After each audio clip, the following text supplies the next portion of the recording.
ॐ नमो भगवते वासुदेवाय। ॐ नमो भगवते वासुदेवाय। ॐ अज्ञानतिमिरान्धस्य ज्ञानाञ्जनशलाकया चक्षुरुन्मीलितं येन तस्मै श्रीगुरुवे नमः। श्रीचैतन्यमनोभीष्टं स्थापितं येन भूतले स्वयं रूप कदा मह्यं ददाति स्वपदान्तिकम्। वन्देऽहं श्रीगुरु श्रीयुतपदकमलं श्रीगुरुन् वैष्णवांश्च श्रीरूपं साग्रजातं सहगणरघुनाथान्वितं तं सजीवं सावद्वैतं सावधूतं परिजनसहितं कृष्णचैतन्यदेवं श्रीराधाकृष्णपादान् सहगणललिता श्रीविशाखान्वितांश्च। हे कृष्ण करुणा सिन्धु दीनबन्धु जगत्पते गोपेश गोपिका कान्त राधाकान्त नमोस्तुते। तप्त काञ्चनि गौरांगी राधे वृन्दावनेश्वरी वृषभानुसुते देवी प्रणमामि हरिप्रिये। वाञ्छाकल्पतरुभ्यश्च कृपा सिन्धुवैव च पतितानां पावनेभ्यो वैष्णवेभ्यो नमो नमः। जय श्री कृष्ण चैतन्य प्रभु नित्यानंद श्री अद्वैत गदाधर श्रीवासादि गौर भक्तवृंद। हरे कृष्णा कृष्णा कृष्णा हरे हरे, हरे राम राम राम हरे हरे।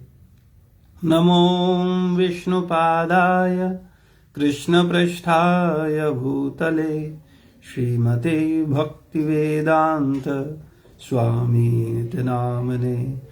नामस्ते सारस्वतदेवे गौरवाणी प्रचारिणे निर्विशेष शून्यवादी पाश्चात्य देश तारिणे।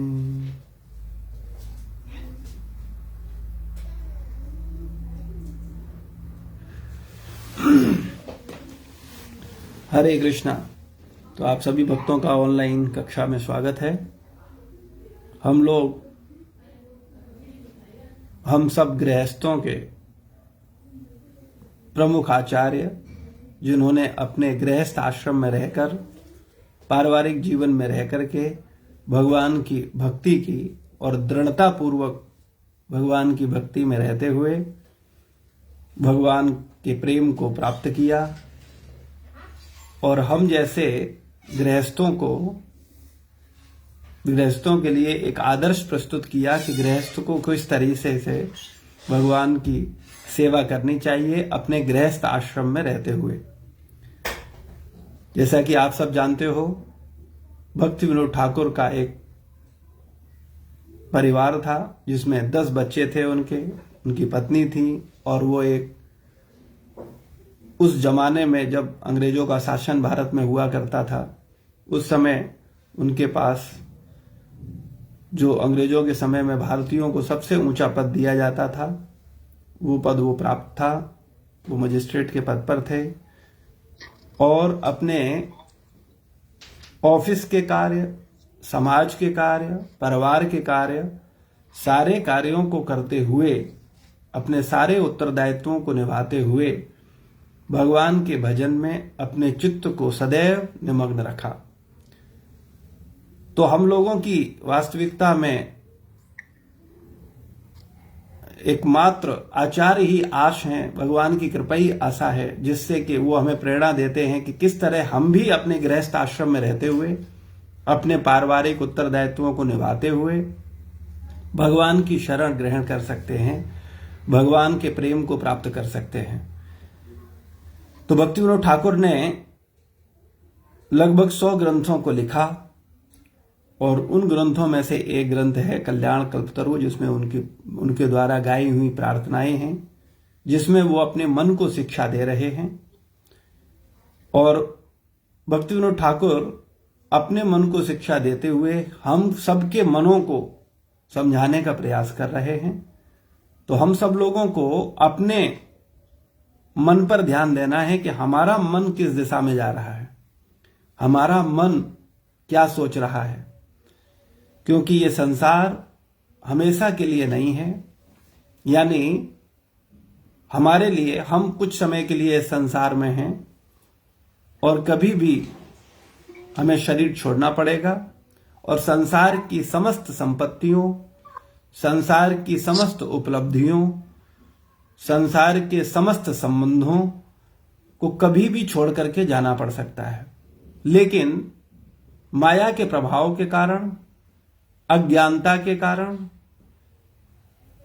वास्तविक ज्ञान या प्रकाश जीवन में न होने के कारण, सतोगुण का अभाव होने के कारण हम संसार के जो दैनिक कार्य हैं उनको अधिक प्रधानता दे रहे हैं और जो वास्तव में हमारे जीवन का उद्देश्य है उस तरफ हम लोग बिल्कुल अनजान हैं, अनविज्ञ हैं या उधर अधिक ध्यान नहीं दे रहे। तो चूंकि हमें संसार छोड़ना है और संसार छोड़ना इंपॉर्टेंट नहीं है, छोड़ने के बाद पुनः फिर शरीर धारण करना है। अगर ये शरीर हमेशा से है और हमेशा होता तो चिंता की बात नहीं थी, लेकिन चूंकि ये शरीर कुछ समय के लिए है और कभी भी ये शरीर छूट जाएगा और छूटने के बाद अपने कर्मों के हिसाब से हमें पुनः दूसरा शरीर लेना पड़ेगा।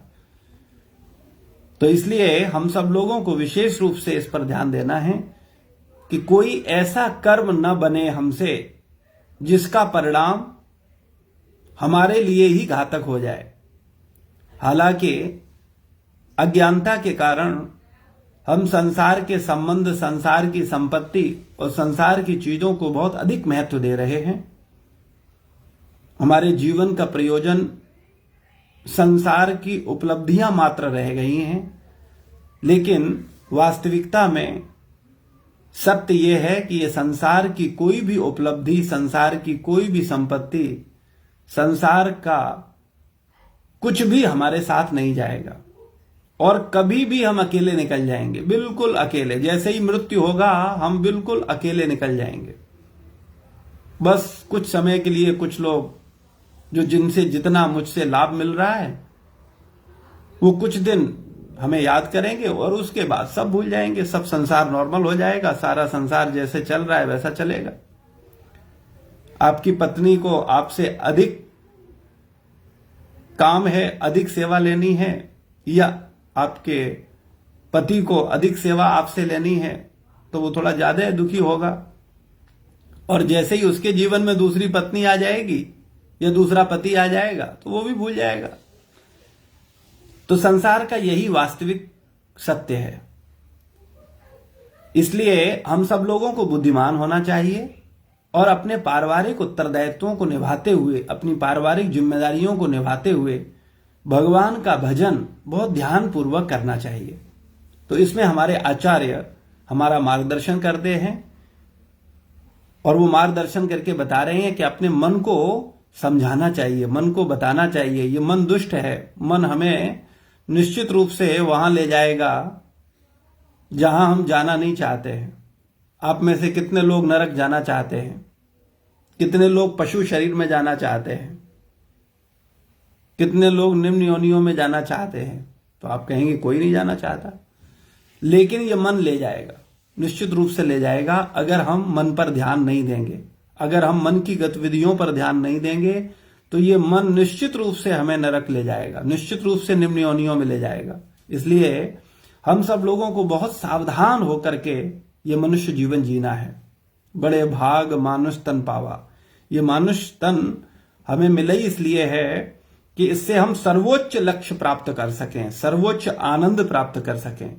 तो अगर आप सर्वोच्च आनंद प्राप्त करना चाहते हैं, सर्वोच्च लक्ष्य प्राप्त करना चाहते हैं तो फिर हमें अपने मन पर भरोसा नहीं करना है, अपनी बुद्धि पर भरोसा नहीं करना है, अपनी तथाकथित सोच पर भरोसा नहीं करना है, बल्कि जो हमारी प्रमाणित गुरु परंपरा के प्रमाणित आचार्य हैं, उन गुरुजनों के द्वारा जो मार्गदर्शन दिया गया है, जो शिक्षाएं दी गई हैं, उन शिक्षाओं पर हमें गंभीरता पूर्वक विचार करना होगा और अपने मन को आचार्यों की शिक्षाओं के अनुसार ट्रेंड करना होगा, जिससे कि हमारा मन आचार्यों की शिक्षाओं के अनुसार विचार करना शुरू करे और अपने विचारों में बदलाव लाए।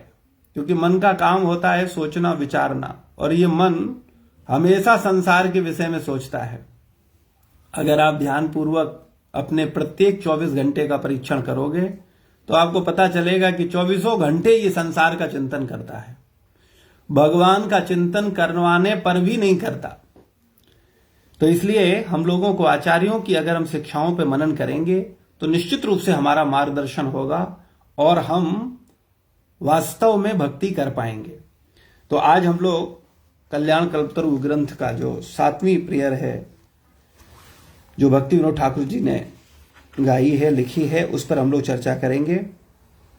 मन योगी हते तुम्हार वासना, योग शास्त्र अध्ययन नियम यम साधन, प्राणायाम आसन रचना। ये बंगाली भाषा में प्रार्थनाएं हैं, तो इनका हिंदी में जो अर्थ है उस पर चर्चा करते हैं, उसको समझने का प्रयास करते हैं। हिंदी का जो अर्थ है वो है कि हे मन, तुमको योगी बनने की अभिलाषा है, तुम उन शास्त्रों का पठन करना चाहते हो जिनमें गहन योग विधियां हैं तथा यम नियम प्राणायाम आसन प्रत्याहार ध्यान धृति समाधि जैसी विधियों का पालन करके इंद्रिय संयमन करना चाहते हो। तो ये भक्ति विनोद ठाकुर अपने मानसिक स्तर पर बोल रहे हैं। हम लोगों का तो स्तर होता ही नहीं है, हम यम नियम सारण ध्यान पर थोड़े ही ध्यान देते हैं। हमारा ध्यान तो होता है कब पिज्जा खाएंगे, कब बर्गर खाएंगे, कब घूमने जाएंगे, कब दोस्तों के साथ बात करेंगे, कब परिवारों के साथ बैठ करके हंसी ठिठोली करेंगे, है ना, मित्रों के साथ बैठेंगे। तो हमारे मन में तो ये सब चिंतन चला करता है। लेकिन भक्ति विनोद ठाकुर अपने चिंतन के आधार पर बता रहे हैं, क्योंकि जब व्यक्ति भगवान की भक्ति करने का प्रयास करता है या ईश्वरीय क्षेत्र में आध्यात्मिक जीवन में प्रवेश करता है, फिर उसके जीवन में और कई तरीके के डाइवर्जन आते हैं, कई तरीके की अलग अलग विचारधाराएं आती हैं, और व्यक्ति अपनी मूल विचारधारा पर अगर स्थिर नहीं होता तो वो आध्यात्मिक चेतना में होते हुए भी, या इसको कहें तथाकथित आध्यात्मिक जीवन का पालन करते हुए भी भटक जाता है और विभिन्न विभिन्न विधियों की ओर आकर्षित हो जाता है, यथा सिद्धि के लिए, है ना, या अन्य उपलब्धियों के लिए। लेकिन आध्यात्मिक जीवन केवल कृष्ण प्रेम प्राप्त करने के लिए है, आत्म संतुष्टि करने के लिए है, भौतिक उपलब्धियां प्राप्त करने के लिए नहीं, भौतिक सिद्धियां प्राप्त करने के लिए नहीं। तो ये हमारा जो परम गोल है वो हमारा क्लियर होना चाहिए कि वास्तविकता में हम लोगों का जो असली लक्ष्य है वो है भगवान के प्रेम को प्राप्त करना। और ये प्रेम तभी प्राप्त होगा जब हम सांसारिक वासनाओं, सांसारिक इच्छाओं से संतुष्ट होंगे, यानी संतोष धन आएगा सांसारिक रूप से, खास करके तब हम आध्यात्मिक जीवन में प्रवेश कर सकते हैं। जो व्यक्ति दिन रात भौतिक सुविधाओं का चिंतन करता है उसके लिए भगवान का भजन करना बहुत मुश्किल है। जो भौतिक सुखों की ओर आकर्षित रहता है, जिन भक्तों का मन भौतिक सुखों की ओर आकर्षित रहता है, उनके लिए भक्ति करना बड़ा मुश्किल है, उनके लिए वास्तविक भक्ति करना बड़ा मुश्किल है। इसलिए हमें धीरे धीरे अपने मन को समझाना पड़ेगा कि वास्तव में ये संसार के जो सुख हैं ये बड़े क्षणिक हैं। ये संसार के सुख ज्यादा दिन के लिए हमारे साथ नहीं है, कुछ दिन के लिए बस हमें आकर्षित कर रहे हैं, और हम इन सांसारिक सुखों की ओर आकर्षित होके अपने मन को बिगाड़ देंगे, और मन बिगड़ जाएगा फिर सुखमय स्थिति में भी सुखी नहीं हो पाओगे। यानी जिसका मन खराब होता है, मन अशांत होता है, वो कभी सुखी नहीं हो सकता, चाहे संसार का सारा साम्राज्य ही उसे क्यों ना प्राप्त हो जाए। तो ये हमें समझना होगा, इसको जानना होगा कि वास्तविकता में हमारा मन न बिगड़ने पाए। लेकिन बुरा मत मानना, लेकिन सच्चाई यही है, हम लोग बचपन से अपना मन बिगाड़ते हैं। जैसे हम लोग बचपन से मतलब जैसे बच्चे, हमारा जब शादी के बाद बच्चे होते हैं तो हम अपने बच्चों को बिगाड़ देते हैं। कैसे बिगाड़ते हैं? उनकी इच्छाओं की पूर्ति करके। जो माता पिता बच्चों की इच्छाओं की पूर्ति में लगे रहते हैं, ऐसे माता पिता के बच्चे हमेशा बिगड़ जाते हैं। इसी प्रकार ऐसे साधक या ऐसा व्यक्ति, ऐसा मनुष्य जो निरंतर मन को संतुष्ट करने में लगा रहता है, मन की डिमांड को पूरा करने में लगा रहता है, ऐसे व्यक्ति का मन बिगड़ जाता है। तो बिगड़ा हुआ मन हमेशा अशांत होता है और अशांत व्यक्ति कभी सुखी नहीं हो सकता। तो इसलिए मेरा सबसे निवेदन है आप सब साधकों से कि कृपया अपने मन को बिगड़ने न दें, उस मन को हमेशा संयमित रखें। और मन को न बिगड़ने देने का सबसे सरल साधन है भगवान के पवित्र नाम का ध्यान पूर्वक जाप। जो व्यक्ति 16 माला का ध्यान पूर्वक जाप करता है, हरे कृष्णा कृष्णा कृष्णा हरे हरे, हरे राम राम राम हरे हरे, ये महामंत्र का जो बिल्कुल ध्यान पूर्वक से मतलब है एक एक शब्द को सुनता है, बोलता है और सुनता है। ये नहीं बोल रहे हैं सुन कोई और रहा है, ऐसे नहीं। हमको सुनना, हमको सुनने का मतलब क्या है? मन को सुनना है, मन को सुनाना है, मन को सुधारना है, मन को संतुष्ट करना है, मन को आनंद देना है। तो मन को सुनाना पड़ेगा। अगर मन ही सुनने में नहीं रहेगा तो काम नहीं बनेगा। इसलिए मन को एक एक शब्द सुनाना है। महामंत्र का एक एक शब्द कान के माध्यम से मन सुनेगा, और जब सुनेगा तभी शुद्ध होगा, शांत होगा। तो ये महामंत्र ही हम बद्ध जीवों के लिए एकमात्र आशा है। अगर हम ये महामंत्र ध्यान पूर्वक सुनेंगे तो निश्चित रूप से हमारा मन शुद्ध होगा, शांत होगा, संतुष्ट होगा। और जब शांत होगा, संतोष धन मिलेगा, तब वास्तविकता में हम अपने इस मन के द्वारा भगवत चिंतन कर पाएंगे, भागवत का चिंतन कर पाएंगे, भगवत गीता का चिंतन कर पाएंगे। वरना कहां चिंतन का समय है? 24 घंटे तो संसार की आपाधापी में हम सब फंसे हुए हैं। मृत्यु नजदीक आ रही है पल पल, और ज्ञान ले सकते हैं। गीता जैसे ग्रंथ हैं हमारे पास, भागवत जैसे ग्रंथ हैं, लेकिन पढ़ने का समय नहीं है। क्यों समय नहीं है? क्योंकि मन में आपाधापी चल रही है संसार की, और संसार की आपाधापी में फंसे होने के कारण हम वास्तव में समय ही नहीं दे पा रहे हैं अपने आप को या सत्य को समझने के लिए। वास्तव में संसार में हम सब सत्य को समझने के प्रति बहुत गंभीर नहीं है। केवल जो असत्य में जी रहे हैं, असत्य को देख रहे हैं। असत्य का मतलब जो परिवर्तनशील है वो असत्य है, और जो परिवर्तित नहीं होता वो सत्य है। जिसमें बदलाव न हो वो सत्य है, और जिसमें बदलाव हो रहा है वो असत्य है। तो संसार में जितनी चीजों के साथ हम व्यवहार कर रहे हैं वो सारी की सारी वस्तुएं परिवर्तनशील हैं, वो निरंतर बदल रही हैं। तो इसलिए वो सत्य नहीं है। हालांकि हम चूंकि उनको छू रहे हैं, उनको देख रहे हैं, उनसे मिल रहे हैं, इसलिए उनको सत्य मान रहे हैं। जैसे हमारा शरीर, हम अपने को शरीर माने बैठे हैं कि ये मैं शरीर हूं, लेकिन ये शरीर सत्य नहीं है, क्योंकि ये निरंतर बदल रहा है। आज के 20 साल पहले आप कैसे थे, 30 साल पहले आप कैसे थे, और आज के 30 साल बाद आप कैसे होगे? तो ये विचार करने वाली बात है। वास्तविकता में हम अपने आप को शरीर माने बैठे हैं, जबकि हम आत्मा हैं। हम हमेशा से हैं और हमेशा रहेंगे। तो हमें आत्म केंद्रित होना चाहिए। हमारा चिंतन जो है आत्म केंद्रित होना चाहिए। हमें ये सत्य को जानना चाहिए कि मैं शरीर नहीं हूं, मैं आत्मा हूं। मेरा ये पत्नी और पति के साथ गहरा संबंध नहीं है, मेरा भगवान के साथ गहरा संबंध है, शास्त्रों के साथ गहरा संबंध है, गुरुजनों के साथ गहरा संबंध है। लेकिन सांसारिकता में फंसे होने के कारण हम संसार के संबंधों को ही अधिक महत्व दे रहे हैं। हम भगवान को अधिक महत्व नहीं दे रहे हैं। हम संतों को अधिक महत्व नहीं दे रहे हैं, भक्तों को अधिक महत्व नहीं दे रहे हैं, गुरुजनों को अधिक महत्व नहीं दे रहे हैं, केवल अपनी मन की इच्छाओं को अधिक महत्व दे रहे हैं। तो हमें अपने मन को समझाना होगा, क्योंकि ये मन कभी हम पर दया करने वाला नहीं है। कितनी ही इस मन के अनुसार काम कर लीजिए, लेकिन ये फिर भी आपको नरक में ले जाएगा। अब कई मूर्खानंद बोलते हैं कि नरक कहां है, नरक नाम की तो कोई चीज नहीं है, सारा स्वर्ग और नरक इस पृथ्वी पे ही है। तो ऐसे मूर्खों को निश्चित रूप से पूछना चाहिए, क्या तुम सारे ब्रह्मांड के सारे ग्रह देख आए हो, जो बड़े कॉन्फिडेंस के साथ कह रहे हो कि इसी संसार में नरक वरक कुछ नहीं है। बोले ये सब तो डराने के लिए बोल दिया गया, डराने के लिए नहीं बोला गया। जब खौलते तेल में उबाले जाओगे तब याद आएगा, बोले नहीं बात तो सही थी, लेकिन हमने ध्यान ही नहीं दिया, हमको लगता था डराने के लिए कहा गया है। लेकिन जब असली में खोलते हुए कढ़ाई के तेल में गोते लगा रहे होगे, तब हड़बड़ा रहे होगे, और तब याद आएगा नहीं, बोले तो गलती थी। लेकिन फिर फायदा क्या होगा, खोलना तो शुरू हो गया है। तो इसलिए कृपया सावधान हो जाएं अपने कर्मों के प्रति, क्योंकि हमारे कर्मों के फल हमको भोगने ही पड़ेंगे।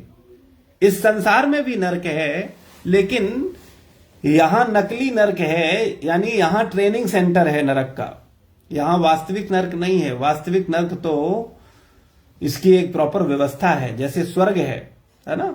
इस संसार में आप देखते हो जेल भी है और 5 स्टार होटल भी है। तो जो 5 स्टार होटल में जाएगा वो 5 स्टार होटल वाला सुख लेगा, लेकिन जो जेल में जाएगा वो जेल वाला सुख लेगा, है ना। तो निर्भर करता है मेरे ही ऊपर, और आपके कर्म ही आपको 5 स्टार ले जाएंगे, आपके कर्म ही आपको जेल ले जाएंगे। लेकिन इस संसार में वास्तविकता में जो दुख हैं, सांसारिक दुख हैं या सांसारिक यातनाएं हैं, वो पूरी यातनाएं नहीं है। यहां नरक का मतलब या स्वर्ग का मतलब क्या है? नरक का मतलब है दंड और स्वर्ग का मतलब है पुरस्कार। तो इस संसार में वास्तविकता में न तो व्यक्ति को ईमानदारी से दंड दिया जा सकता है और न उसको बहुत उचित पुरस्कार दिया जा सकता है, क्योंकि संसार की व्यवस्था सीमित है। शरीर होने के कारण या सीमित व्यवस्था होने के कारण यहां ईमानदारी से न्याय मिलना संभव नहीं है। जैसा कि हम लोग कई बार चर्चा कर चुके हैं कि अगर एक व्यक्ति 1 मर्डर करता है तो उसकी सजा फांसी है, और अगर किसी ने 100 मर्डर किए तब भी उसकी सजा फांसी है। तो क्या न्याय हुआ? यानी यहां जो दंड दिया जा रहा है वो दंड क्या पूरा हुआ? तो आप बोलते हो नहीं, अगर 100 लोगों को मारा है तब फिर न्याय कहां हुआ? उसने फांसी तो उसे एक ही बार मिलेगी, और एक व्यक्ति का मर्डर किया है तब भी उसको एक बार फांसी मिलेगी। तो ये न्याय पूरा नहीं है। यानी नरक इस धरती पे ही नहीं है, इसके अलावा भी व्यवस्था है भगवान के द्वारा की गई है। तो वास्तव में उसको फिर 100 बार जन्म दिया जाता है, 100 बार मारा जाता है। एक तो व्यवस्था ये हो गई इस धरती के अनुसार, जिसको हम समझ सकते हैं और स्वीकार कर सकते हैं, और जो दूसरी व्यवस्था शास्त्र में वर्णन है उसको हम न स्वीकार कर पाते हैं न समझ पाते हैं, क्योंकि हमारी सीमित क्षमताएं हैं सोचने की। शास्त्रों में वर्णन है कि नरक लोक में व्यक्ति को यातना शरीर मिलता है, और वो यातना शरीर की विशेषता यह है कि जैसे इस शरीर में सुई चुभोई जाए तो इसमें जितना दर्द होता है, और यातना शरीर में जो सुई चुभोई जाए उसमें इस दर्द का हजारों गुना अधिक दर्द होता है। और उस शरीर की क्या विशेषता है कि उस यातना शरीर को जब मृत्यु दंड दिया जाता है और यमदूत उसको एक ऊंचे पहाड़ पर ले जाकर के उसको छोड़ते हैं, फेंकते हैं, और वो वहां से गिरता है तो गिर करके टूटता है, फूटता है, कहीं हाथ गिरता है, कहीं सर गिरता है, कहीं पैर गिरता है, और नीचे आकर के सारे हाथ पैर सर फिर जुड़ जाते हैं, क्योंकि दंड देना है ना, मारना थोड़ा ही है खाली। अब 100 बार मारा है तुमने, 100 बार किसी का मर्डर किया है तो तुम्हें भी 100 बार मरना होगा। तो भगवान की व्यवस्था के अनुसार नरक में यातना शरीर मिलता है, और वो यातना शरीर फिर से जुड़ जाता है, फिर से यमदूत ले जाते हैं और दूसरी बार जाकर के फिर पहाड़ से फेंकते हैं, फिर गिरता है, फिर हाथ पैर कहीं सर कहीं, यातना होती है, कष्ट मिलता है, फिर जुड़ जाता है, फिर उसको ले जाए, ऐसे 100 बार उसको ऊपर से फेंका जाता है। और जब उसकी यातना पूरी हो जाती है फिर उसको पुनः मौका दिया जाता है कि अब फिर जाओ और जाकर के सत्कर्म करो, अपने जीवन को बदलो, अपने अच्छे कर्मों के द्वारा अपने आप को सिद्ध करो और अपने मन को शुद्ध करके भगवत धाम वापस जाओ। लेकिन दुर्भाग्यवश हम इस संसार की चकाचौंध में फंस जाते हैं, स्त्री के आकर्षण में फंस जाते हैं, पुरुष के आकर्षण में फंस जाते हैं, संसार के मोह में फंस जाते हैं और वास्तव में जो जीवन जीना चाहिए, मन को शुद्ध करके भगवत धाम जाना चाहिए, वो जो असली गोल है उससे वंचित हो जाते हैं और उस असली गोल की ओर हम अपने आप को ध्यान केंद्रित नहीं कर पाते। तो इसलिए ये मनुष्य जीवन बड़ा दुर्लभ है और हमें प्राप्त है, लेकिन अगर इसका दुरुपयोग करोगे, अगर इस मनुष्य का शरीर का उपयोग सूकरों की तरह करोगे तो कैसे काम चलेगा। आप कहेंगे ऐसा आप कैसे कह सकते हैं कि हम सूकरों जैसा मनुष्य का जीवन का उपयोग कर रहे हैं। निश्चित रूप से अगर आप एक सूकर को ध्यान दो तो क्या देखते हो आप, वो मल खाने में बड़ा आनंद लेता है और उसको कोई अफसोस नहीं होता, उसको कोई गिल्टी फील नहीं होती है कि आज उसने मल खाया है। वो बड़ा खुश रहता है, कहता वाह क्या लाइफ है, क्या जीवन है। इसी प्रकार से जो जीवन हम जी रहे हैं वास्तव में ये जीवन बिल्कुल निश्चित पशुओं के समान है। इसे आचार्यों ने कहा, शास्त्र ने कहा, तो हमें उस पशुवत जीवन से निकलना होगा, क्योंकि पशु भगवत चिंतन नहीं करते। पशु केवल आहार निद्रा भय मैथुन का चिंतन करते हैं। वो खाने का चिंतन करते हैं, सोने का चिंतन करते हैं, मैथुन का चिंतन करते हैं, सुरक्षा का चिंतन करते हैं। भगवत चिंतन पशु नहीं करता। पशु मृत्यु नहीं जानता कि मृत्यु नाम की कोई चीज है। पशु पिटना जानता है, चोट जानता है, लेकिन मृत्यु नहीं जानता। इसी प्रकार से आजकल का जो मनुष्य है तमोगुणी प्रधान होने के कारण वो भी मृत्यु नहीं जान रहा है।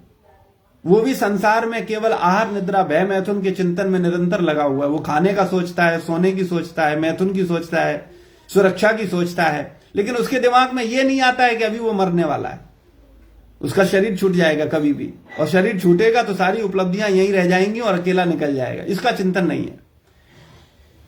तो जब व्यक्ति थोड़ा सांसारिक चिंतन से ऊपर उठता है और आध्यात्मिक जीवन में प्रवेश करता है या आध्यात्मिक चिंतन करता है, फिर आध्यात्मिक चिंतन में पहुंचने पर फिर मन शरारत करता है, मन अपनी बदमाशियां फिर से शुरू कर देता है। मन का काम ही है भ्रमित करना, वो आपको स्थिर नहीं रहने देगा कभी।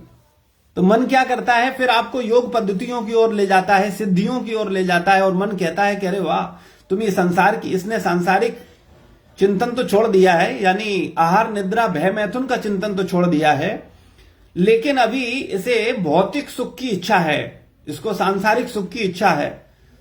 तो वो अष्ट सिद्धियों की ओर आकर्षित करता है, नवनिधियों की ओर आकर्षित करता है, विभिन्न प्रकार की जो सिद्धियां हैं उनकी ओर मन आकर्षित करता है। ऐसा इसको प्राप्त कर लिया जाए, इससे तुमको और सुख मिलेगा। संसार का सुख तो सीमित है, लेकिन तुम और सुख, संसार का और उच्च सुख ले सकते हो, स्वर्ग का सुख ले सकते हो, सिद्ध लोकों का सुख ले सकते हो।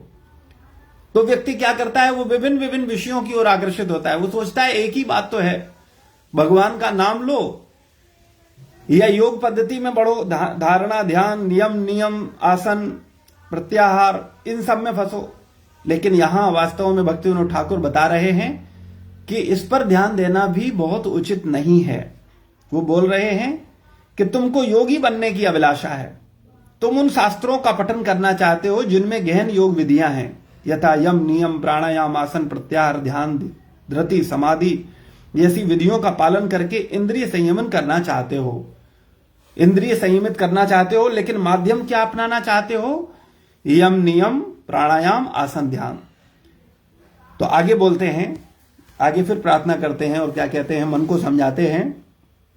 प्रत्याहार ध्यान धृति समाधिते हले व्रति फल केवा हाईवे बलना देह मन शुष्क करी रहवे कुंभक धरी ब्रह्मात्मा करवे भावना। इसका हिंदी में अर्थ है, तुमको अपनी इंद्रियों को इंद्रिय विषयों से परे करने में ध्यान के द्वारा, आत्मसंयम के द्वारा तथा स्वयं को समाधि में निमग्न करने का प्रण लेने से क्या लाभ प्राप्त होगा। इन व्यायामों के द्वारा तुम अपने मन तथा देह को शुष्क बनाओगे तथा तुम ब्रह्म में समाहित हो जाने की कल्पना करोगे। यानी वो बोल रहे हैं कि ऐसा साधना करने से व्यक्ति निराकार ब्रह्म को प्राप्त होता है।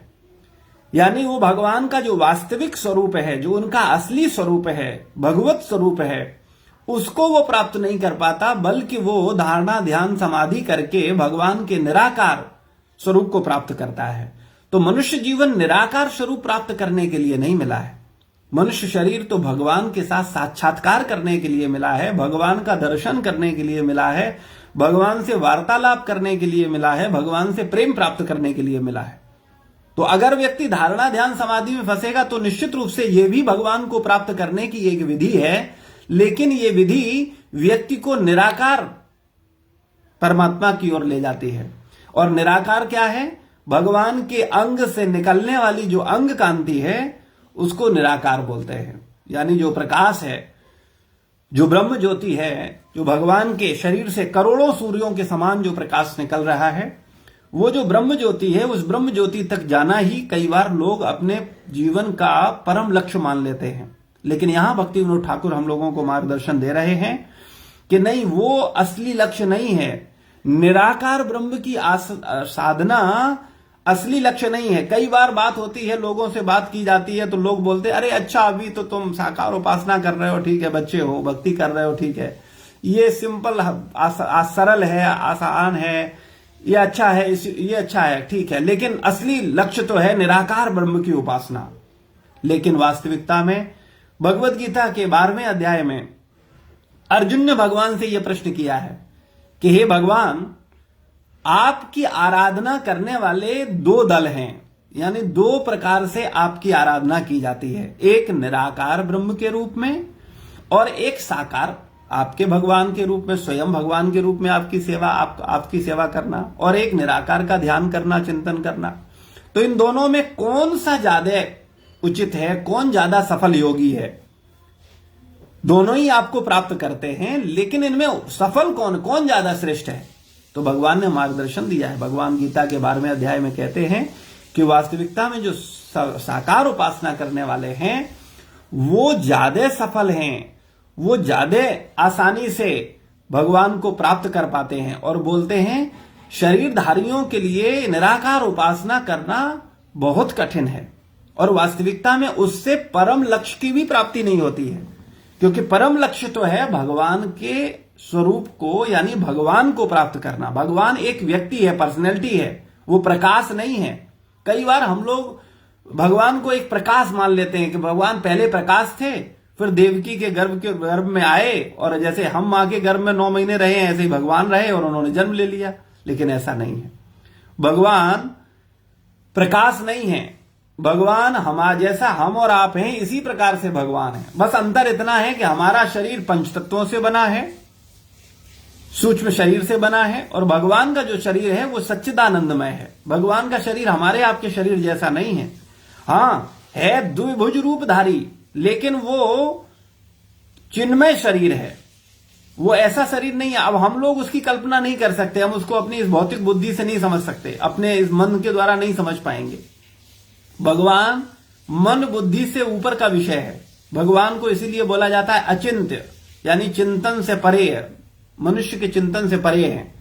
तो इसलिए हमको यह समझना होगा कि वास्तव में भगवान का जो साक्षात्कार है वो पूर्ण भगवान के रूप में, जो कि केवल भगवान के भक्त को प्राप्त होता है, किसी योगी को नहीं, किसी ध्यानी को नहीं, किसी अन्य साधक को भगवान के स्वरूप का साक्षात्कार नहीं होता है। केवल भगवान के भक्त को ही भगवान का साक्षात्कार होता है। जैसा कि उदाहरण स्वरूप आप देख सकते हो, चाहे तुलसी बाबा हो, चाहे मीरा जी हो, चाहे अन्य जितने सिद्ध संत हुए हैं वो हो, हमारी प्रमाणित परंपरा के छठ गोस्वामी हो, नामाचार हरदास ठाकुर हो, या विभिन्न जितने आचार्य हैं, इन सबको भगवान का बिल्व मंगल ठाकुर हो, है ना, तुकाराम जी हो, इन सबको भगवान का साक्षात्कार हुआ। इन्हें कोई प्रकाश नहीं मिला, ये भगवान का दर्शन किया, भगवान से प्रेम वार्तालाप किया, इनको भगवान से व्यक्तिगत इनका संबंध हुआ।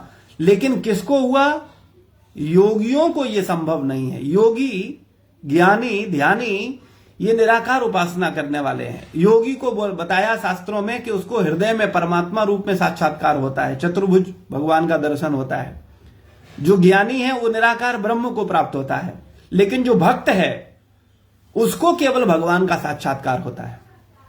तो यहां पर भक्ति विनोद ठाकुर यही प्रार्थना कर रहे हैं, अपने मन को समझा रहे हैं कि मन, तुम अन्य विधियों की ओर आकर्षित मत हो, तुम ध्यान की ओर आकर्षित मत हो, तथाकथित ध्यानी बनकर के अपने को धोखा मत दो। तथाकथित व्यायाम करके आजकल पूरे विश्व में योग दिवस मनाया जा रहा है। अच्छा है, निश्चित रूप से अच्छा है, लोग उससे स्वस्थ होंगे, उनका स्वास्थ्य अच्छा होगा, लेकिन उसका वास्तविक योग से कोई लेना देना नहीं है। वास्तविक योग का मतलब है आत्मा का परमात्मा से मिलना। आप हमें बताओ, जितने लोग पार्क में जो कपालभाति कर रहे हैं और प्राणायाम कर रहे हैं, उनका उद्देश्य परमात्मा प्राप्ति है? उनका केवल यह प्राप्ति है जिससे वो भोग अच्छा कर सकें, अच्छा खाएंगे, और अगर अच्छा खाने के बाद बढ़िया पच जाएगा तो शरीर में शक्ति मिलेगी, फिर अच्छी तरह से मैथुन करेंगे। तो वास्तविकता में ये मैथुन और भोजन पचाने के लिए ये आसन योग नहीं है। इस योग का लक्ष्य है परमात्मा की प्राप्ति, भगवान से जुड़ना। लेकिन आजकल जो योग हम लोग करने का कोशिश कर रहे हैं, संसार में जो लोग योग कर रहे हैं, इसका योग का लक्ष्य भोग बना लिया है। लेकिन वो स्वास्थ्य की दृष्टि से निश्चित रूप से बहुत अच्छा है। प्रत्येक व्यक्ति को योग करना चाहिए, और मैं आप सब लोगों से अनुरोध करता हूं कि आप अगर योग करेंगे तो आप स्वस्थ रहेंगे, जरूर करिए। लेकिन योग करने का मतलब यह नहीं है कि उस योग से आप भगवान को प्राप्त कर लोगे। उस भगवान को प्राप्त करने का एकमात्र साधन भक्ति योग है। तो भक्ति योग को अगर आप ठीक तरीके से करोगे, सही तरीके से करने का मतलब होता है आचार्य के, गुरु के निर्देशन में भक्ति करना, मनगढ़ंत तरीके से नहीं। आज के संसार में लोग मनगढ़ंत तरीके से भक्ति करते हैं, उनको जो अच्छा लगता है वो करते हैं, अपने को धोखा देते हैं कि वो भी भक्ति कर रहे हैं। लेकिन वास्तविकता में हम लोगों को मनगढ़ंत तरीके से भक्ति नहीं करनी है। जो हमारे गुरुजनों ने हमको बोला है, जो हमारे प्रमाणित आचार्यों ने बोला है, जो शास्त्र बोल रहे हैं, वेद बोल रहे हैं, उसके अनुसार हमें भक्ति करना है। तो भक्तिविनोद ठाकुर आगे बोलते हैं कि ये इस तरह से जो तुम देह मन को शुष्क बनाओगे और ब्रह्म में समाहित होने की, यानी निराकार ब्रह्म में लीन होने की जो तुम कल्पना करोगे, ये ठीक नहीं है। तो आगे बोलते हैं, अष्टादश सिद्धि पावे परमार्थ भूले याव, ऐश्वर्यादि करिबे कामना, स्थूल जड़ परिहरी, सूक्ष्मेते प्रवेश करी, पुनराय भुजिवे यातना। तो वो बोलते हैं, इसका हिंदी में अर्थ है, तुम 18 प्रकार की सिद्धियां प्राप्त करने में सफल हो गए तो निश्चित रूप से आध्यात्मिक जीवन को भूलकर अधिकाधिक भौतिक ऐश्वर्य की अभिलाषा करोगे। अतएव यदि स्थूल पदार्थ से आसक्ति त्याग कर सूक्ष्म धरातल पर परिभ्रमण करते रहे तो तुमको पुनः भौतिक दुखों को भोगना पड़ेगा। इसको आप सरल भाषा में समझ लो, आपको समझ में आ जाएगा। जैसे मान लो आप सब यूएस में रह रहे हो और आपको मौका मिल जाए वहां का प्रधानमंत्री बनने का या वहां का राष्ट्रपति बनने का, ठीक है। मान लो पुष्पा माता जी अमेरिका की राष्ट्रपति बन गई, ठीक है। अभी अमेरिका की राष्ट्रपति बनने के बाद क्या पुष्पा माता जी ये भगवत चिंतन करेंगी, ये जूम पे क्लास ले पाएंगी, या इस पे विचार भी कर पाएंगी? कहेंगे अरे सब कुछ प्राप्त लोग, अरे इससे बड़ा और क्या है, पूरे सारा विश्व सल्यूट कर रहा है, सारे देश के, सारे विश्व के देशों के प्रतिनिधि सम्मान कर रहे हैं, पलके बिछाए बैठे हैं कि कब ये अमेरिका का राष्ट्रपति हमारी देश में आएगा, है ना, और हमारे को कुछ खैरात देगा, हमको भी कुछ दृष्टिपात करेगा। तो फिर पुष्पा माता जी भगवत चिंतन से विमुख हो जाएंगी। फिर भगवत चिंतन तो भूल जाइए, फिर संसार का चिंतन होगा, भौतिक भोगों का चिंतन होगा, ऐश्वर्य का चिंतन होगा। तो इसी प्रकार से जब व्यक्ति ये संसार का राष्ट्रपति, तो अमेरिका का राष्ट्रपति कितने दिन के लिए है ना, वो कोई हमेशा के लिए तो नहीं है ना। इसी प्रकार से भौतिक सिद्धियां जब प्राप्त हो जाती हैं तो संसार में लोग उन सिद्धियों में फंस जाते हैं और उनके सुखों में फंस जाते हैं, उन भोगों में फंस जाते हैं। तो वो भगवान का चिंतन नहीं कर पाते, फिर भगवान से प्रेम नहीं कर पाते। इसलिए भक्तिविनोद ठाकुर कह रहे हैं कि ये जो 18 प्रकार की सिद्धियां प्राप्त करने में अगर तुम सफल भी हो गए तो निश्चित रूप से आध्यात्मिक जीवन को क्या करोगे, भूल जाओगे, और अधिकाधिक भौतिक ऐश्वर्य, भौतिक सुखों की अभिलाषा करोगे। अतएव यदि स्थूल पदार्थ से आसक्ति त्याग कर सूक्ष्म धरातल का परिभ्रमण करते हो तो तुमको पुनः क्या मिलेगा, भौतिक दुखों को ही भोगना पड़ेगा। अच्छा, अमेरिका की राष्ट्रपति बनने की बात सुन के पुष्पा माता जी के चेहरे पे अजीब सी मुस्कुराहट आ गई। अरे वाह, अच्छी फीलिंग आ रही है, बने नहीं तो क्या हुआ, कम से कम सुनने में ही अच्छा लग रहा है। लेकिन ईमानदारी से बताओ, ये राष्ट्रपति बनकर के व्यक्ति सुखी होता है क्या? राष्ट्रपति बनते ही उसके मन में पहला भय उत्पन्न हो जाता है, ये पद मेरा छूट ना जाए, ये केवल 5 साल के लिए सुविधा प्राप्त है, बस अगले 5 साल फिर क्या होगा, क्या मुझे ये पद मिलेगा कि नहीं मिलेगा। लेकिन हम लोग इतने अधिक मन के गुलाम हो गए हैं कि हम बस कुछ सालों का सुख चाहते हैं, कुछ महीनों का सुख चाहते हैं, कुछ घंटों का सुख चाहते हैं, कुछ सेकंडों का सुख चाहते हैं, और कुछ सेकंडों का सुख, कुछ मिनटों का सुख, कुछ घंटों का सुख, कुछ महीनों का सुख, कुछ सालों के सुख के लिए नित्य सुख को बलिदान कर देते हैं। तो इतना बुद्धिमान हमें बनना पड़ेगा कि हम नित्य सुख को प्राप्त करने की ओर अपने ध्यान को केंद्रित करें, ना कि अनित्य सुखों में ही केवल चिंतन करते रहें।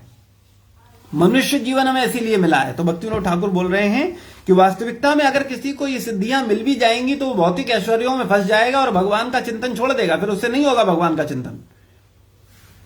और आगे बोलते हैं, आत्म नित्य शुद्ध धन हरिदास अकिंचन, योगे तार की फल घटना, कर भक्ति योगाश्रय न था कि वे कौन भय, सहज अमृत संभावना। आत्मा शाश्वत विशुद्ध भगवान हरि का दास तथा जड़ पदार्थ के कलमश से विहीन है। योग प्रक्रिया द्वारा आत्मा को क्या लाभ प्राप्त होगा, यह क्या लाभ प्राप्त हो सकता है। भक्ति योग का आश्रय ग्रहण करो, तत्पश्चात तुमको भय का कारण ही नहीं रहेगा। तुम सरलता पूर्वक अमृत को प्राप्त कर पाओगे, यानी तुम सरलता पूर्वक अमृत को प्राप्त करोगे। ईमानदारी से बताओ, कभी अमृत का चिंतन होता है? तो आप बोलोगे अमर नाम की चीज हमने तो आज तक देखी नहीं, केवल अफवाह है। अमृत नाम की एक अफवाह सुनी जरूर है कि अमृत होता है या अमृत तो होता है। क्या है अमृत, तो उससे कभी पाला नहीं पड़ा है। तो भैया आप उसी को समझोगे जिसको आपने टाइम दिया है। आपने केवल नाशवान चीजों को टाइम दिया है। संसार की भौतिक पढ़ाई नाशवान, संसार के भौतिक पदार्थ नाशवान, संसार के भौतिक संबंध नाशवान, संसार का भौतिक शरीर नाशवान। तो जब नाशवान पदार्थों का ही चिंतन हुआ है तो शाश्वत विषय को कहां से समझ पाएंगे। लेकिन आत्मा कैसी है? शाश्वत है। आत्मा शाश्वत विशुद्ध भगवान हरि का दास है और जड़ पदार्थ के कलमश से विहीन है। योग प्रक्रिया द्वारा आत्मा को क्या लाभ मिलेगा? भक्ति योग का आश्रय ग्रहण करो। भक्ति विनोद ठाकुर क्या बोल रहे हैं? भक्ति का आश्रय ग्रहण करो। भक्ति योग, ध्यान योग नहीं, ज्ञान योग नहीं, भक्ति योग का आश्रय ग्रहण करो, तत्पश्चात तुमको भय का कारण ही नहीं रहेगा। अगर तुम भक्ति योग करोगे तो भय नहीं रहेगा जीवन में, क्योंकि तुम शाश्वत जीवन को समझ जाओगे और उस शाश्वत को प्राप्त कर लोगे। तुम सरलता पूर्वक अमृत को प्राप्त कर लोगे। तो अमृत प्राप्त करने के बाद भय नहीं होता। संसार में सबसे बड़ा भय किस चीज का है पता है? कभी विचार किया भय का कारण क्या है? चलो आपसे पूछ लेते हैं, भय का कारण क्या है बताइए। आप सब लोग भयभीत हो कि नहीं हो? आप में से कोई व्यक्ति ऐसा है जो भयभीत ना हो? कितने लोग आप में से ऐसे हैं जो सोचते हैं वो भयभीत नहीं है? यानी सब सोचते हैं। अच्छा, कैसे भयभीत हो? भय का कारण क्या है? पुष्पा माता बताइए, भय का कारण क्या है? सबसे बड़ा भय तो मृत्यु का ही है पहले तो। ठीक है, उसके बाद बहुत सारे भय हैं। मृत्यु का भय, ठीक है।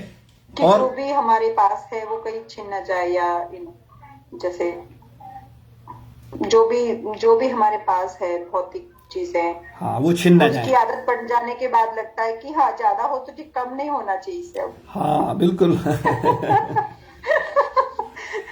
कि भौतिक चीजें जो हमारे पास हैं ये छिन न जाएं, है ना?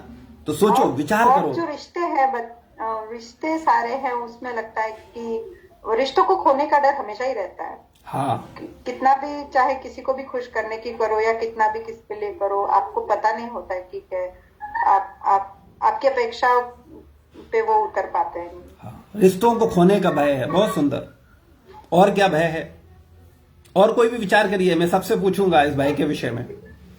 और शरीर का भी है कि पता नहीं कब साथ छोड़ दे, लाइक जैसे अभी आज मेरी कमर एकदम टूटी पड़ी है, तो मुझे ऐसे लगता है कि अभी तक तो लगता था मैं तो अभी नई जॉब शुरू करी, तो मुझे लग रहा था, इतना उत्साह था कि मैं तो ऐसी दो दो जॉब कर सकती हूँ, मैं तो ये भी कर सकती हूँ, और आज मुझे लगता है मेरे से कुछ नहीं हो पा रहा है। हाँ मैं बिल्कुल, लड़ भी नहीं पा रही हूँ कब से। यही वास्तविकता है। आराम से बैठो। ये मन हमको समझाता है कि तुम तो दो दो जॉब कर सकते हो, एक जॉब क्या है, तुम तो इतना धन अर्जन कर सकते हो, तुम इतना सुख अर्जित कर सकते हो। मतलब ऐसे लगता है कि हाँ अभी तो एनर्जी है, सब कुछ कर लेंगे, इधर उधर, लेकिन ठीक है। नहीं हो पाता है। हाँ। आसक्ति है तो भयभीत है, भाई आप भयभीत हैं, मानती धीरे हैं? धीरे। हाँ बिल्कुल, मैं तो बहुत डरी हुई रहती हूँ। कितनी कितनी भयभीत हैं आप? मैं वैसे पैदाइशी डरपोक हूँ। मुझे हर चीज का डर रहता है। तो भयभीत व्यक्ति क्या सुखी हो सकता है? क्या लगता है कि भयभीत व्यक्ति सुखी है? बिल्कुल नहीं। और ये जो अपनी दीपिका माता जी, वो सोचती हैं पुष्पा माता जी बड़ी सुखी है, उनका घर का इंटीरियर बहुत बढ़िया है। दीपिका माता जी को सब पता है। नहीं, संसार में हम ऐसे ही तो मूर्ख बनाते हैं लोगों को। हाँ हाँ। हम संसार में लोगों को कैसे मूर्ख बनाते हैं? देखो मैं बड़ा सुखी हूं, मैं कितना संपन्न हूं, मेरे पास ये है, मेरे पास वो है, मेरे पास ये। लेकिन वास्तविकता में अंदर से भयभीत हैं कि कुछ छूट ना जाए। तो भयभीत व्यक्ति सुखी कैसे हो सकता है? इससे अपनी मानसिक स्थिति को जज करें। लेकिन हम मूर्ख बने रहते हैं, हम रहते दुखी हैं, हम रहते भयभीत हैं, लेकिन सोचते ये हम बड़े सुखी हैं। तो बहुत अच्छा, थैंक यू पुष्पा माता जी। प्रीति माता जी भयभीत हैं? प्रभु जी, हेल्थ का ही रहता है कि हेल्थ सही चलती रहे। अगर हेल्थ सही चलती रहेगी तो सब सही रहेगा। हेल्थ का भय रहता है, ठीक है। मोहिता माता जी? जी प्रभु जी, मेरा भी वही कि हेल्थ ऐसा बना रहे, आगे पता नहीं क्या होगा। केवल हेल्थ की चिंता है, फाइनेंशियल चिंता नहीं है? ऐसे तो सब कुछ संबंधों का भय नहीं है? कौन संबंध है, बनेगा? संबंधों में किसी भी प्रिय चीज की वस्तु का के खोने का डर। हाँ। तो हेल्थ, पैसा, रिलेशनशिप्स, हाँ, तो भयभीत है मतलब ना? जो भी भौतिक चीजें जितने भी है। हाँ। भौतिक चीजें जितनी भी हैं, सबसे भय है। और उसी भौतिक चीजों को आप और चाहते हैं, तो अपने आप को और भयभीत बनाना चाहते हैं। क्योंकि जितना भौतिक चीजें आएंगी उतना उनके छूटने का भय और उत्पन्न होता चला जाएगा। अनुकौली माता जी? हरे कृष्णा प्रभु जी।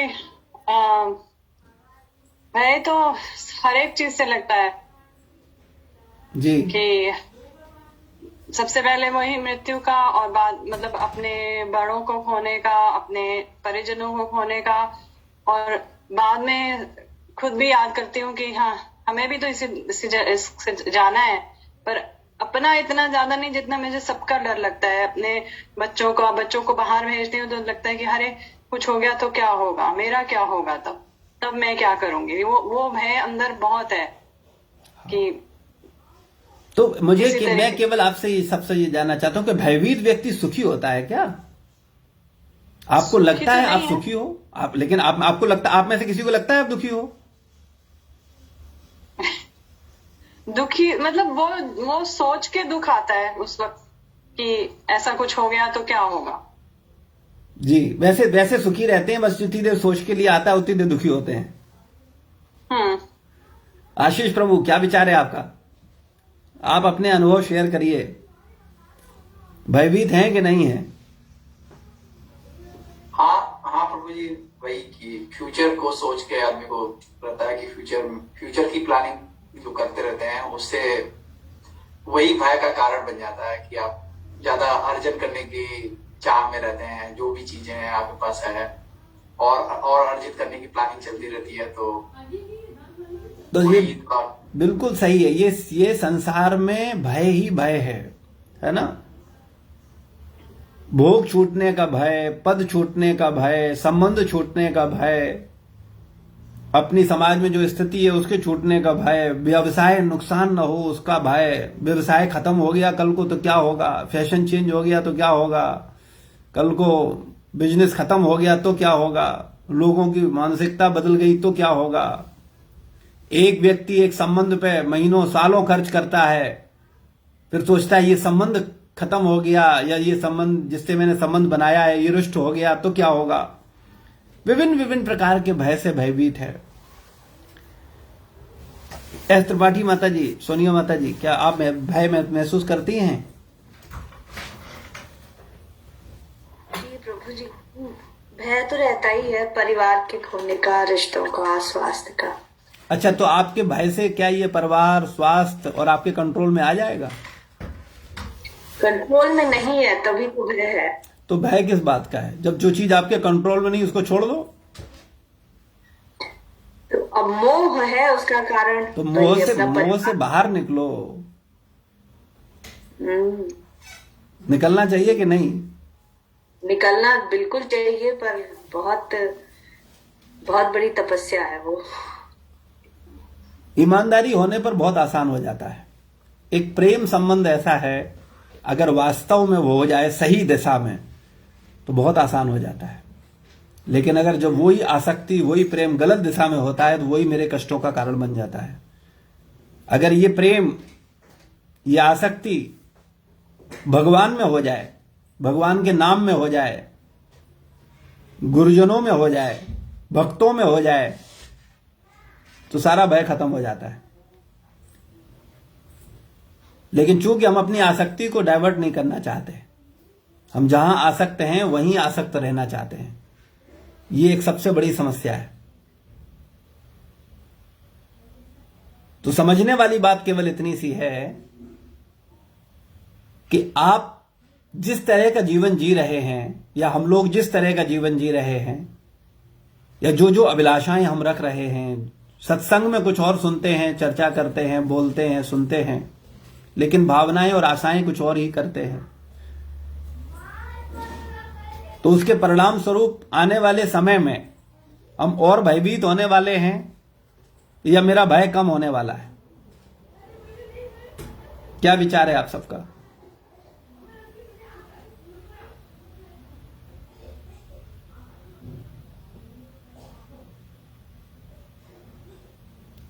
संसार में लोग जानबूझ के भयभीत होना चाहते हैं।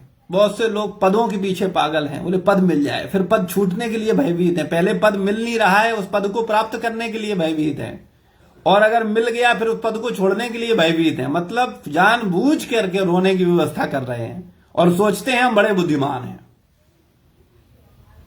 कोई और नहीं रोता है, रोता व्यक्ति स्वयं ही है, अंदर ही अंदर रोता है, और वो दिखाता भी नहीं है कि वो रो रहा है। लेकिन चाहिए, मन का इतना गुलाम हो गया है व्यक्ति कि उसे चाहिए, वो पद चाहिए, उसे वो भोग चाहिए।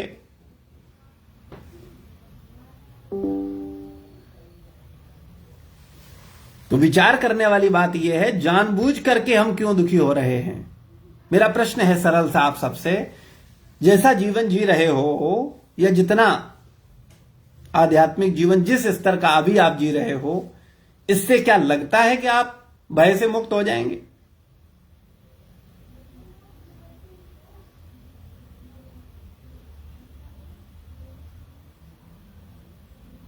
क्या विचार है सोनिया माता जी?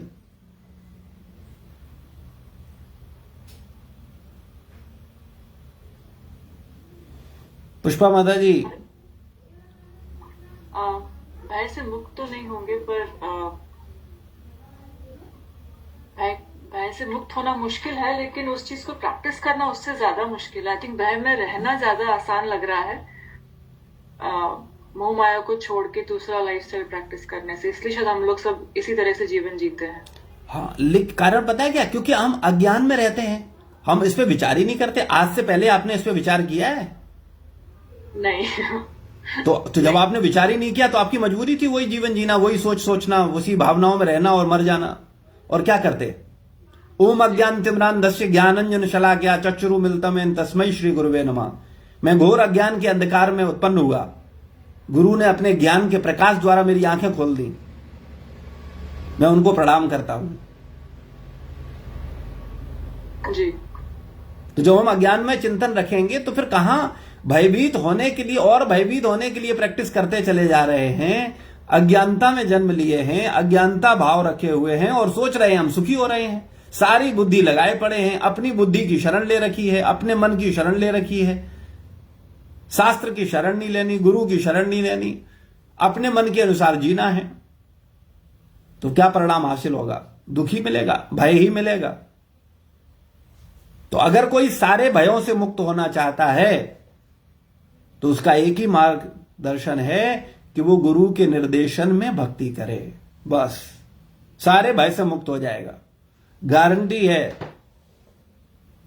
आप स्टाम्प ले आओ, उस पर साइन हो जाएगा, कॉन्ट्रैक्ट साइन हो जाएगा कि आप भयों से मुक्त हो जाओगे। बशर्ते जो गुरुजनों ने कहा है, जो भक्तिविनोद ठाकुर कह रहे हैं, वो हमें मानना पड़ेगा, वो करना पड़ेगा। और अगर नहीं करने को तैयार हैं तो चिंता मत करो, अंदर ही अंदर रोने के लिए तैयार हो जाओ। बाहर दुनिया को, परिवार को, रिश्तेदारों को मूर्ख बनाते रहना, लेकिन अंदर ही अंदर रोते रहना, छटपटाते रहना, भयभीत रहना, अशांत रहना, बड़ी गाड़ी लेकर के उसमें बैठना, फिर लोगों को बताना कि तुम बड़े सुखी हो, लेकिन करना, बड़े भयभीत रहना। आपका चॉइस है, आपका जीवन है, आप कैसे जीना चाहते हो। तो भक्तिविनोद ठाकुर आगे बोलते हैं कि तुम अमृत को प्राप्त कर सकते हो, वो कह रहे हैं। और आगे है, विनोदेर ए मुनति छाड़ी अन्य योग गति कर राधा कृष्ण आराधना। बोलते हैं, भक्तिविनोद ठाकुर कहते हैं कि मेरा निवेदन सुनो, अन्य योग विधियों को त्याग कर केवल श्री राधा कृष्ण की आराधना करो।